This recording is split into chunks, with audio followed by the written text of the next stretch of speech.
And I've asked a few people to share some of their gratitude experiences, and they're going to open their hearts and share what something incredible, what a difference someone or something or some experience made in their lives. So we're going to give a round of applause for the Reverend Georgie.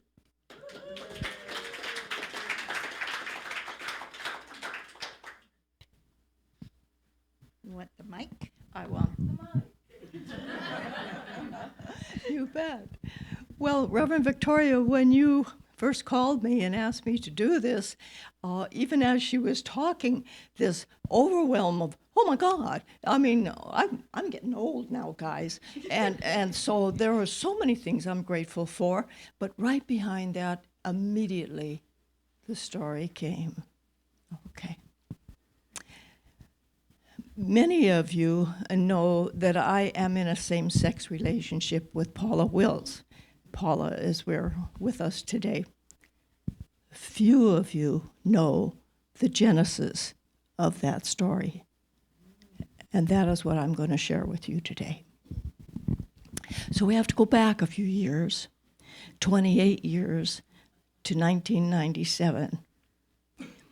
I had been the minister here for about 4 years. Things were doing really well, and folks were coming, and one day a couple of sisters came in, sat over here someplace. It was Paula and her sister Robin.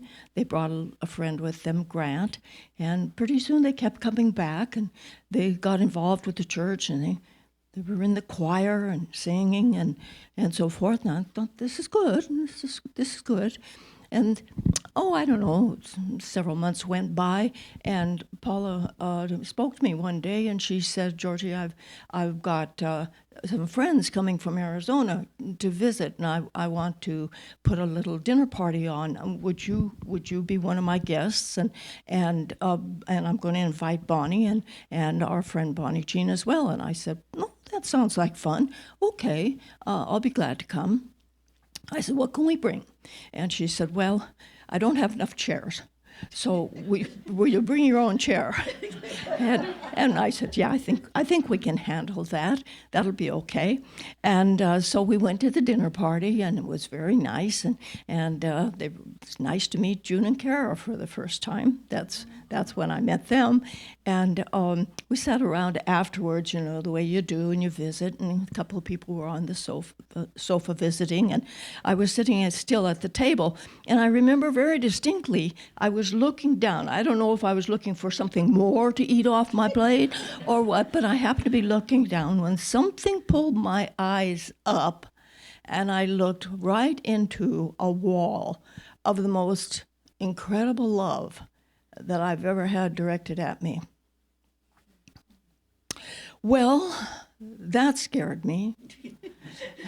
And so, like any good common sense person, I jumped to my feet and I said, that was a nice dinner, we have to go now. And so, of course, the Bonnies didn't know what was going on because we had come together, but I said, get your chairs, we've got to go now. And so we left. So I spent about the next 2 weeks running in here, running in here, because Paula would walk in the door and I'd run out the other door, And that went on for about 2 weeks. And then one morning, really early, I was sitting in bed, and I was fussing with this. What am I supposed to do with this? Okay? There was no doubt what I was seeing and feeling, and Paula knew what I saw too, by the way.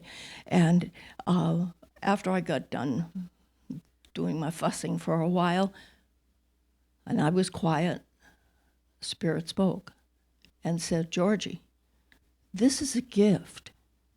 Receive it or reject it. It's up to you. Well, that stopped me in my tracks, because I'm not in the habit of rejecting the gift of the Spirit. And so I thought, okay, we'll take some tentative steps here and get to know this person just a little bit better, because I did not know her, And so I did, and we began to, go out for ice cream and learn about one another just a little bit. A couple of months into this relationship, I felt that, probably was going somewhere. I said, I need to speak to the congregation. And Paula said, well, that's up to you. You do what you want to do. I said, I teach that we walk our talk. I cannot be in this relationship without being upfront with all of them. So one morning, just before I did my lesson, I said to them, I have something personal to share with you for those of you who would like to stay afterwards. And about 50 people stayed. And so I told them, I said, I've been alone for about 11 years. And I am now in a new relationship, and it is with a woman. Boy, I didn't know I was going to ring all the bells today. And I just want you all to know it. Well, to my amazement, I got a standing ovation. At that moment, I got a standing ovation. And then, of course, the phone started, and the talking started, and so forth. And the upshot of it was that 6 people left the church. 6 people could not handle it. And that was okay. We just blessed them on their way. But another part of that was because I had the courage to go ahead and accept that gift and to tell the congregation about it. It opened the doors in Unity of Salem to the gay community. And over the years, we have had a number of gay couples who have come, and some have left, and others have stayed and been with us for a long time and have truly blessed us. So this great gratitude story is trifold. Number one, I'm so grateful that Spirit spoke to me that morning and spoke clearly. Okay? And I'm so grateful that I listened. We've had 28 wonderful years together. And I am so grateful that the gift was not just for me, but it was also for Unity of Salem.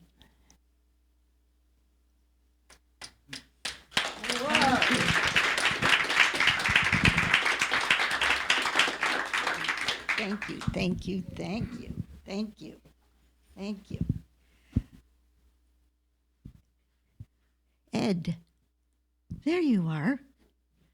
So I had asked Ed to speak. He's been gone. There was a illness and great change in his life and his family. And when he got back, he called and said, I'm still willing. So we're here to hear from Ed Lazarus and his gratitude story. Okay, thank you. I want to talk about the gift of family. Many of you know that I lost my father about 3 weeks ago in Florida. And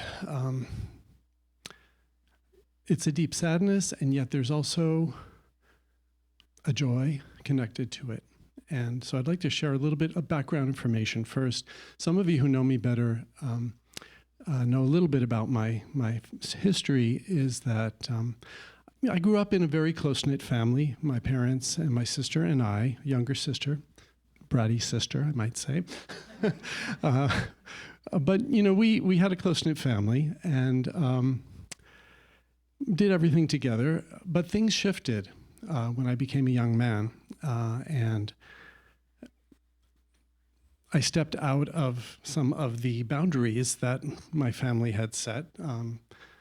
Reverend Georgie is talking about sexuality. That was one of them. I came out as gay. I also stepped away from a religion that my family was involved with. And as a result, I felt kind of ostracized, and I really felt like for me to really grow as a person, I needed to go off on my own. And so in the decades since, I've had kind of a separation from my family, and I haven't felt that close bond that we had when I was a child. And And it was something I learned to live with. I still saw my parents on a regular basis. My sister, on the other hand, we were completely estranged for a long time. And that hurt, but, I just grew in acceptance, and I knew she had made her choice based on her own set of beliefs. And I came to be at peace with that, although I still missed that sense of family. So now, here we are. I'm 65 years old, and my father has passed, and suddenly I find myself in a situation with my mother, my sister, and brother-in-law together in a way that we've never been before. And my sister just opened up to me and created this bond between us that I really didn't think I would ever come back to. And it's been such a gift to have that closeness again. And so, I know we all have varying relationships with our families, and I'm just saying I'm deeply grateful for mine, and also every community we belong to. It's hard to explain, but it's this sense of deep love and connection that hold on to it. It's so precious. It's a gift that we all have in this life. So that's what I'd like to share.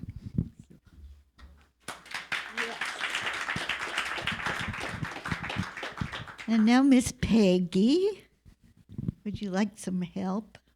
Okay.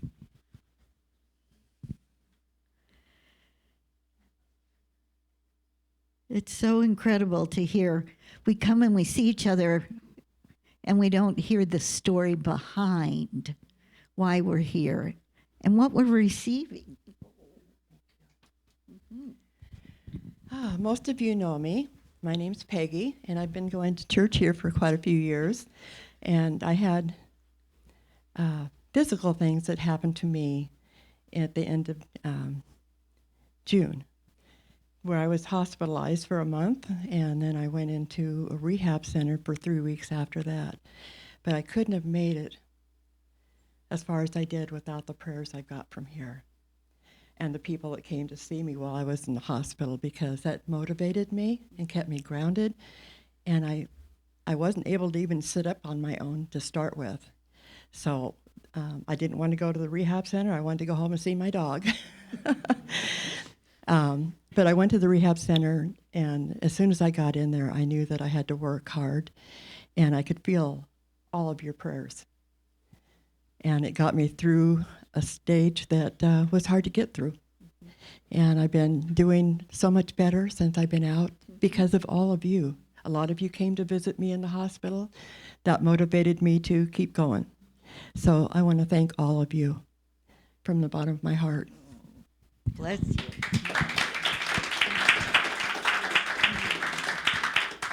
I would call Peggy, and I'd say, we're praying. She said, I feel it. It's like a wave, isn't it? Yeah, it's like a wave. Good job.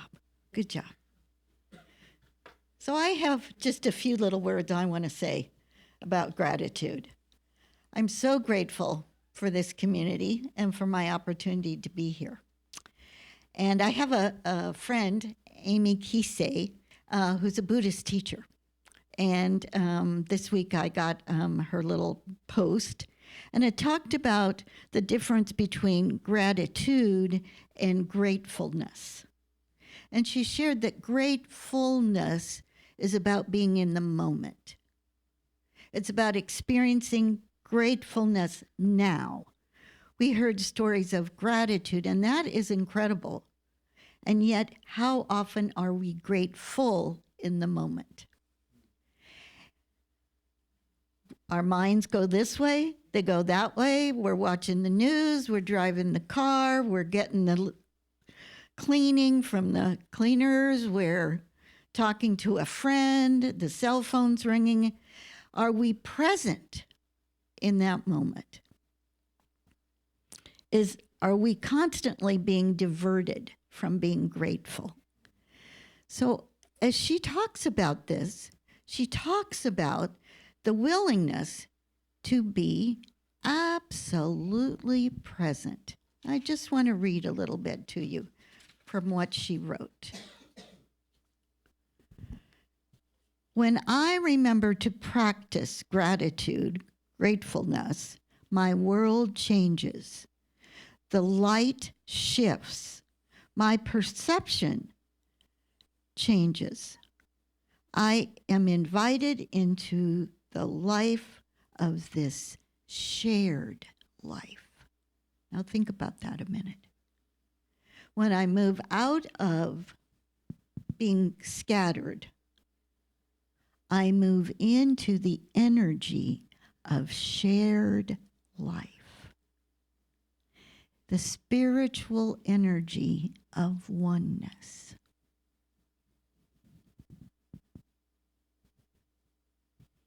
I am not talking about the comparing kind of gratitude. Now, I know we've all done that. Oh, I'm so glad I'm not in their situation. Oh, I'm so glad that isn't my experience.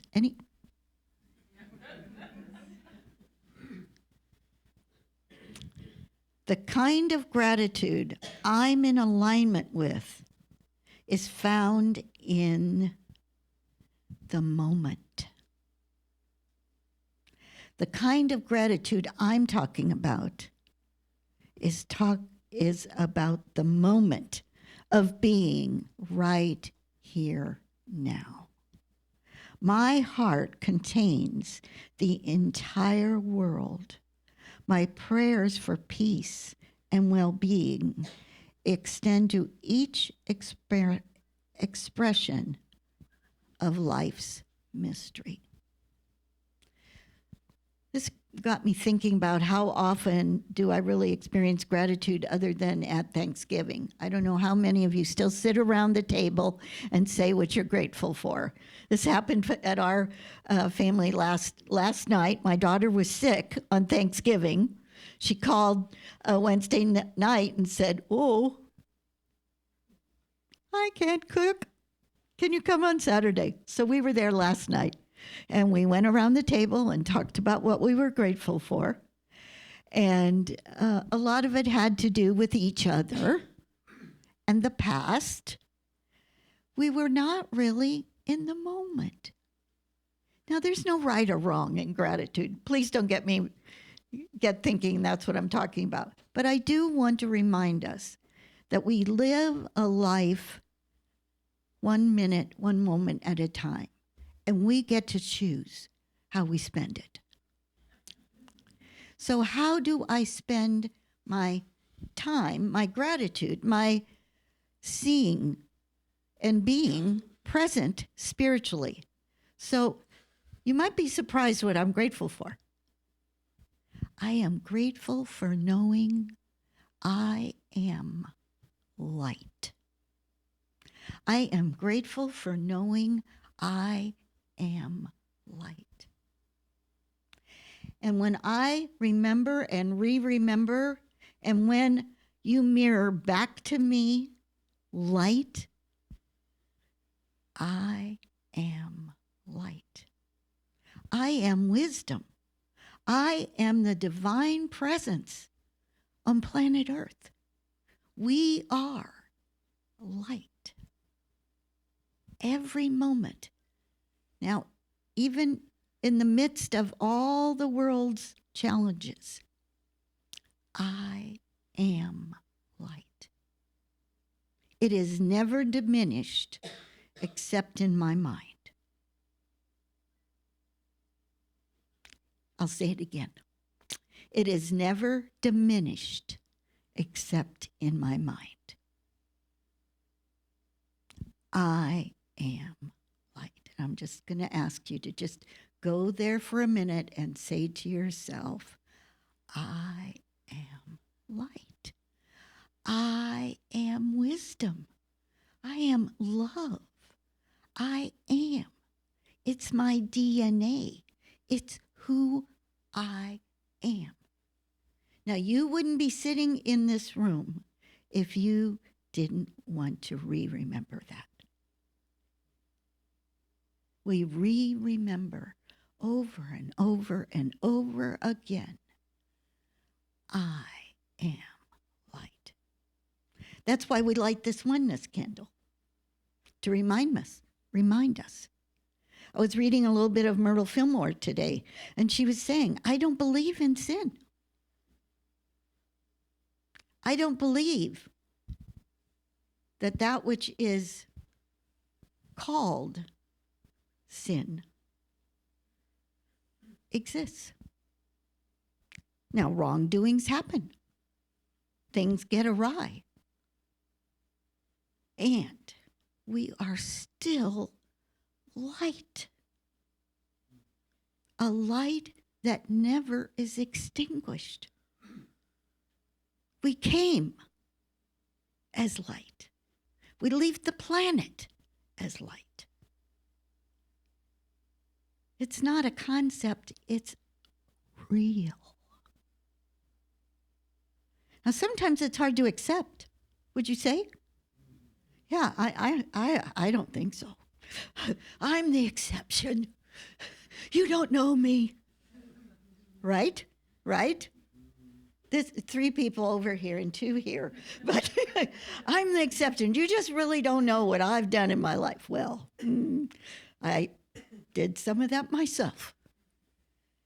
And it never diminishes because the light we're talking about, is not a physical light. It's an energy.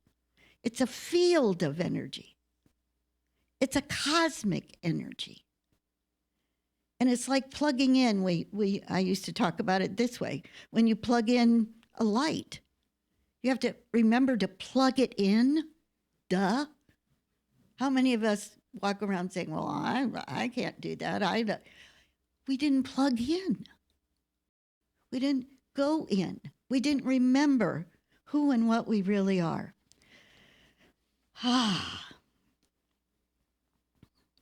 So what am I grateful for?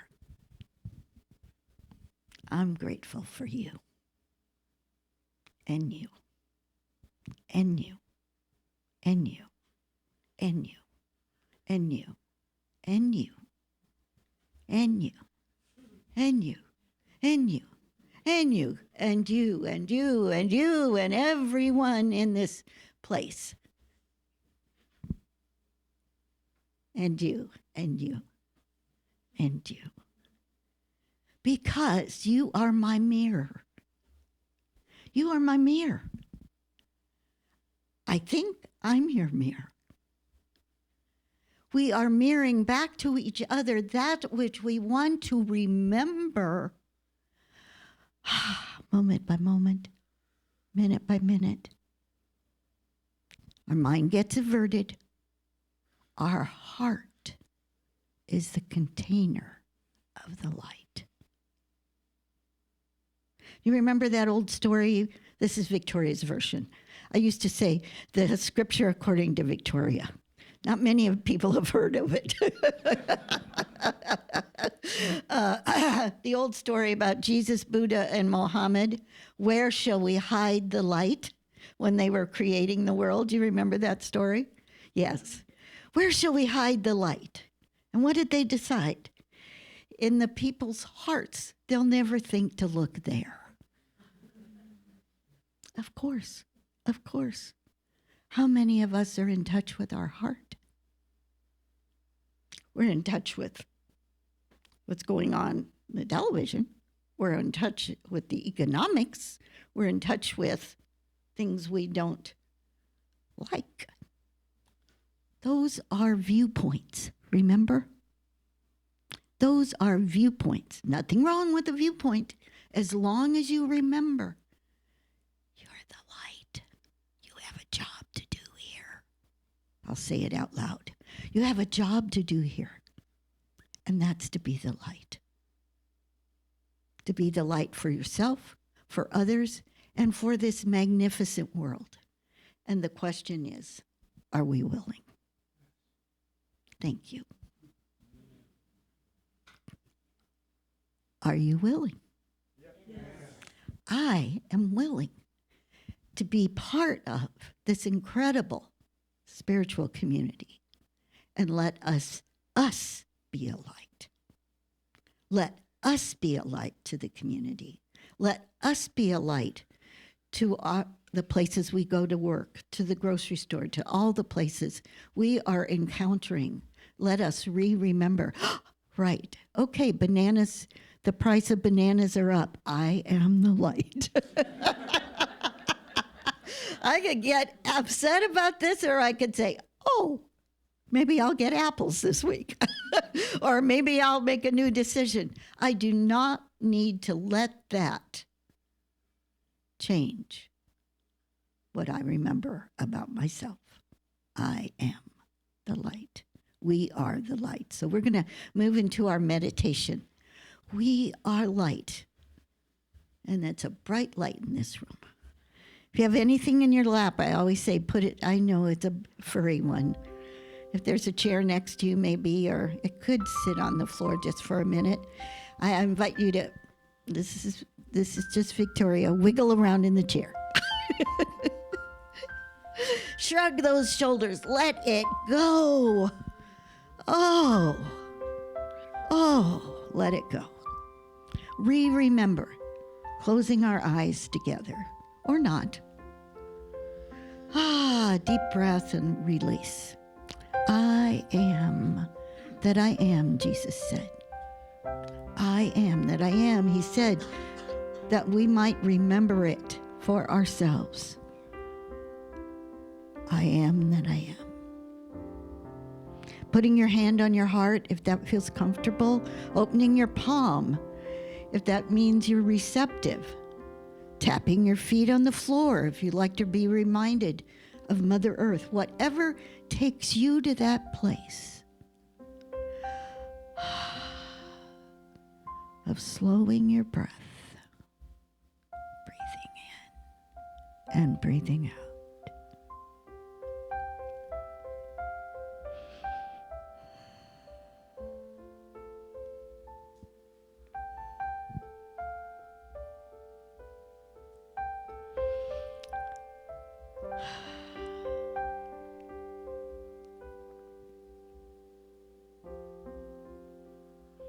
In your own words, reminding yourself, I am light.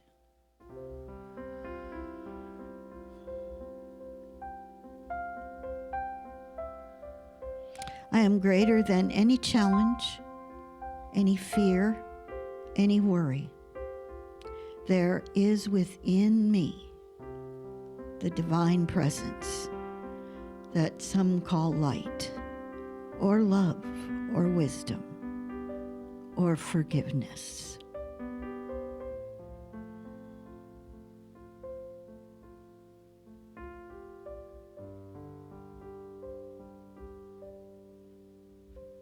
I am light.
I am light. Would you whisper that with me? I am light. As we breathe into that knowing, anything else disappears in this moment. I am light.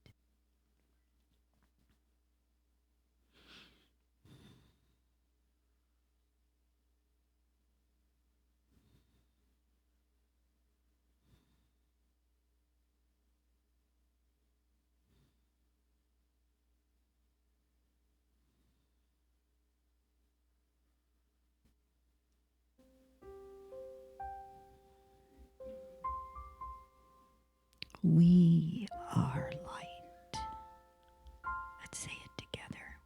We are light.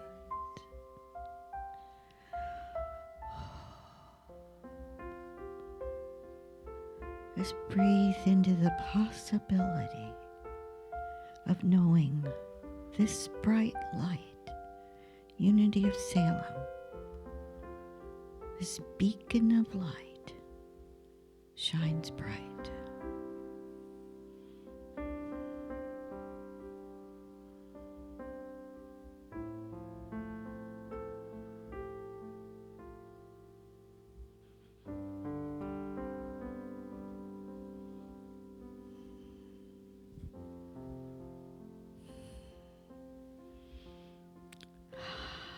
Thank you, Spirit. Thank you, Spirit. Opening your eyes when you're ready, softly, easily. Someone's calling, letting us know that the meditation time is over. And so it is.